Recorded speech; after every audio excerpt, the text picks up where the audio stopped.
Okay, it's time to get down to business. We've just spent 2 weeks away from YouTube. That wasn't a strategy, it was just life. There's been some traveling, some chateau related, some not.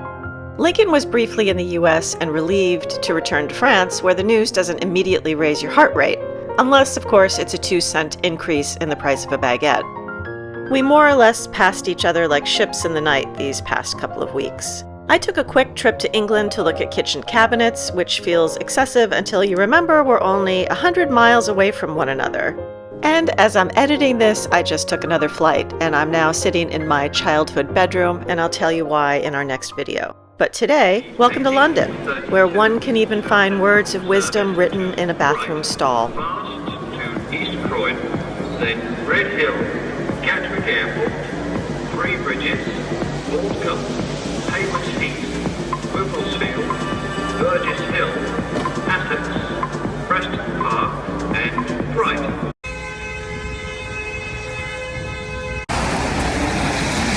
So right now I'm headed to the bus to head to the cabinet makers.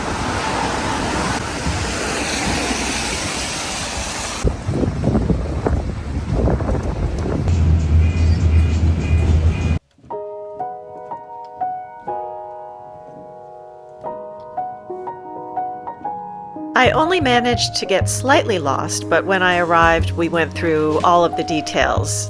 Garbage and compost placement, spice drawer debates, and whether the pantry should allow for a hypothetical kegerator. Hypothetical.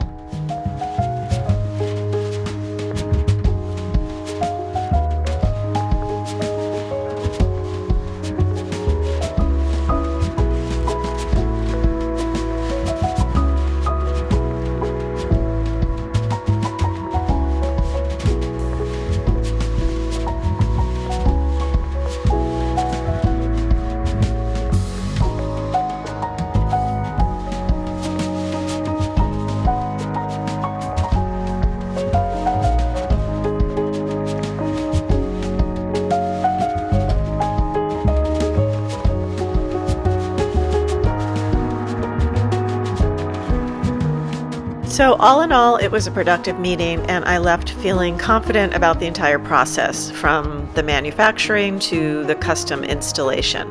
Now we hold our breath and wait for the final price.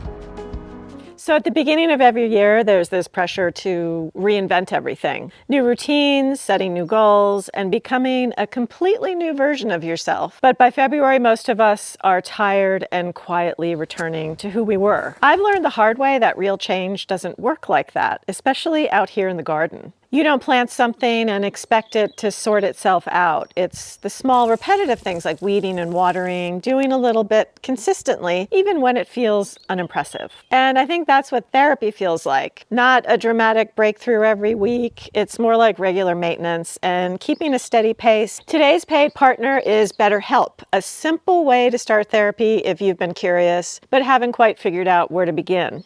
You fill out a questionnaire and they match you with a credentialed therapist based on your preferences and their experience. If it's not the right fit for some reason, you can switch therapists at any time at no extra cost. So if you've been curious about therapy, BetterHelp makes it easier to start. You can connect with a credentialed licensed therapist online and fit it into your routine instead of trying to rearrange your life around it. So if you want to check it out, click on the link in the description or go to betterhelp.com/ourfrenchchateau and get 10% off your first month of therapy.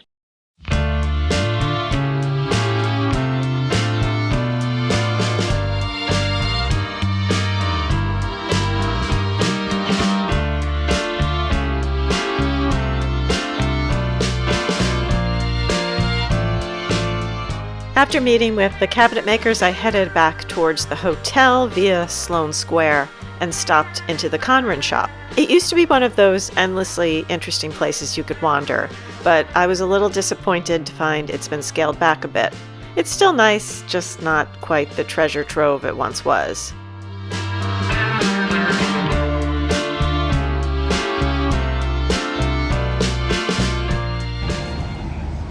I also had a shop called Pinch on my list, which is beautiful, but slightly out of my budget. I asked about a lovely dining table in the window. £25,000. Sofas, meanwhile, start at around $6,000. So I admired quietly and exited calmly.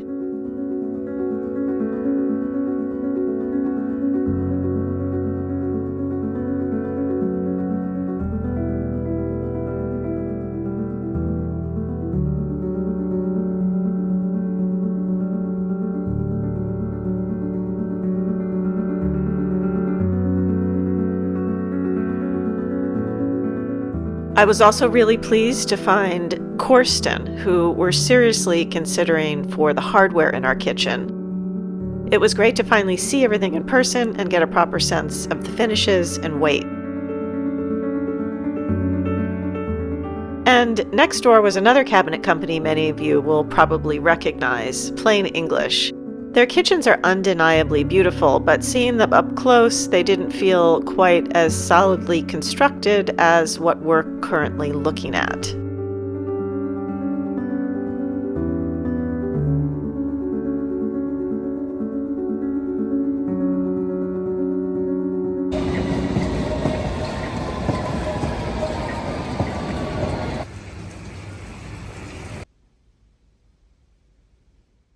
And look at that, the sun has come out in London. Exciting. Windows are a bit dirty, aren't they?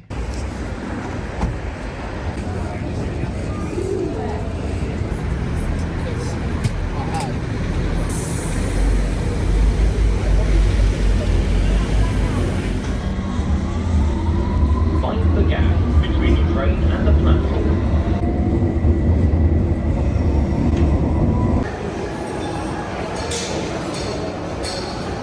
I had an extra day to fill, so I took a food tour. It turned out to be more of a history tour with the food as a bonus, and it was really enjoyable. Sort of mixed berry over wind.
Please don't forget to subscribe, hit the like button, and turn on notifications.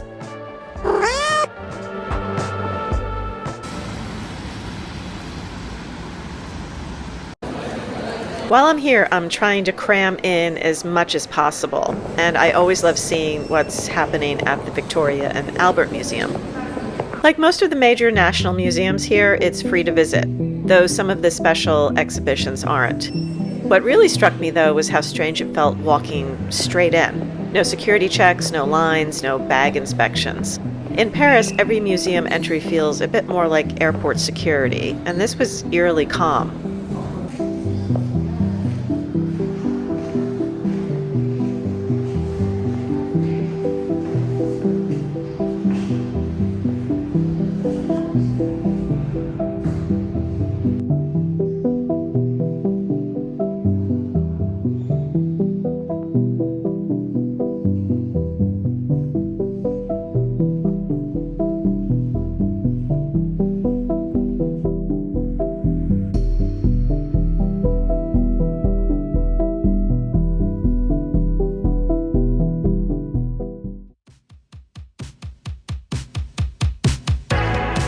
Travel videos never do particularly well on our channel, but today I'm going to go out on a limb and do a quick review of the hotel I stayed at while I was away.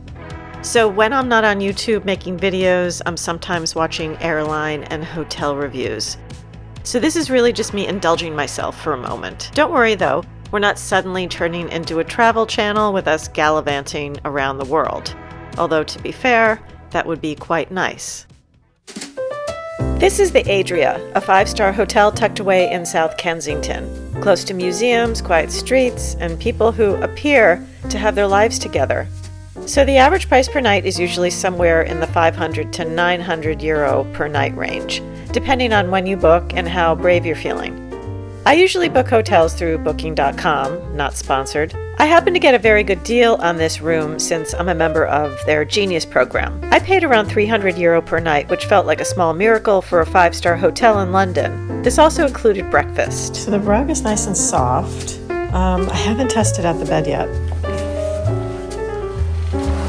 Oh, but it feels nice. So it is kind of stained looking, but that's what you get when you put white in a hotel room.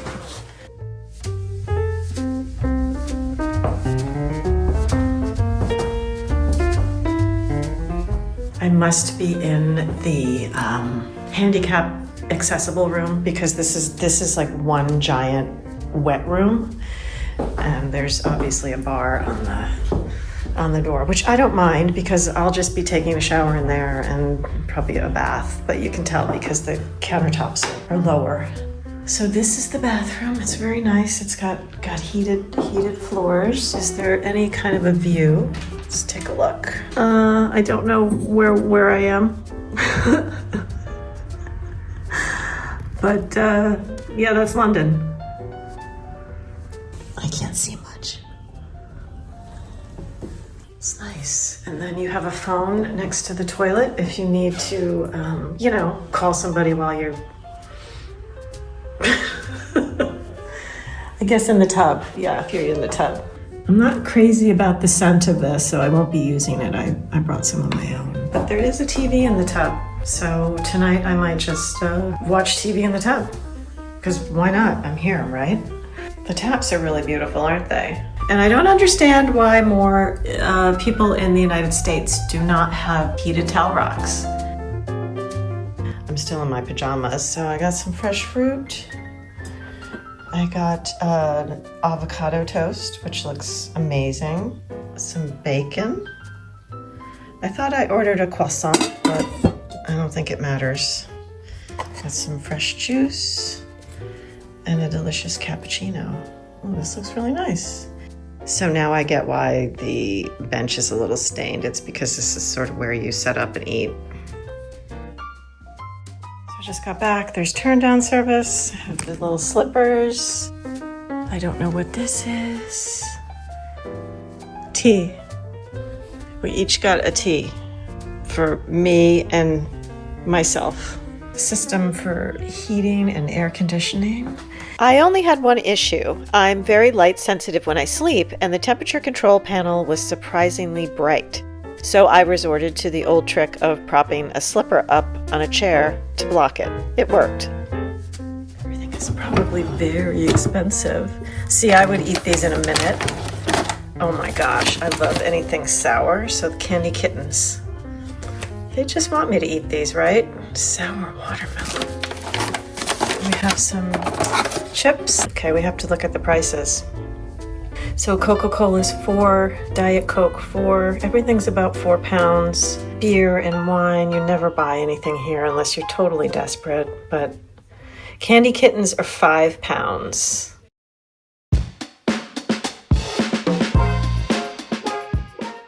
And then we have, let's see, we have robes and slippers. The slippers seem pretty nice, soft, but they're huge.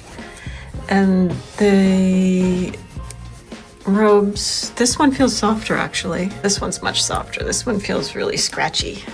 And more storage up here. And then all of our lighting. Decent sized TV. I don't watch a lot of TV when I'm in a hotel room.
If we use the people from London, we have to pay for accommodations for the guys that are going to install it. So we have to figure out how much time that is and how much it's going to cost. I guess how many people it is too. I don't know either. I guess we'll find out. We don't know. We're going to wait. You know, the estimate should be here any minute. So we're just kind of like holding our breath. I think it was the right thing to go over and really see the cabinetry in person. And I was incredibly impressed. It was just really nice. So sturdy, and the shelves were thick, and everything was made out of oak. This kitchen should last at least until we're dead. The house will fall down around it. Yeah, probably. Yeah. Thanks for watching. If you've enjoyed this video, don't forget to subscribe. And if you have something to say, leave us a comment.